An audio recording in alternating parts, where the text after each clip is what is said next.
So phase 3, again, we want to increase that range of motion, increase that strength, really try to get back to that functional activities that they do in sports.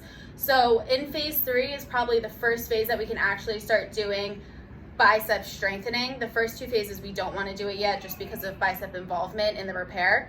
So for this exercise, it's going to be start with a basic bicep curl, and then if that's too easy, we can progress to a bicep curl to an overhead press to really get in all the muscles working. So very first, you want to start to make sure they can do the bicep curl first without any issues. So let's show that, Miss Brandy.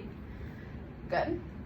If they're doing it standing, you can always, if you're worried about it for some reason, you can always put a bolster in between their arm. It's not 100% necessary, but it's up to you if you think that they're not really using their bicep and they're more pushing against and just trying to lift up.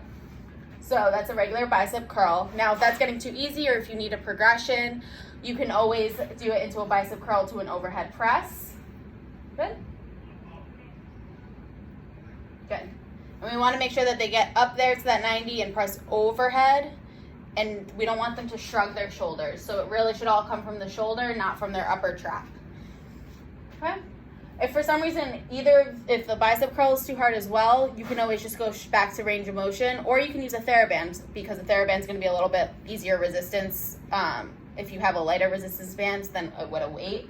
But we really want to get into that bicep strengthening so that we can have good strength by the time we come back to those functional activities.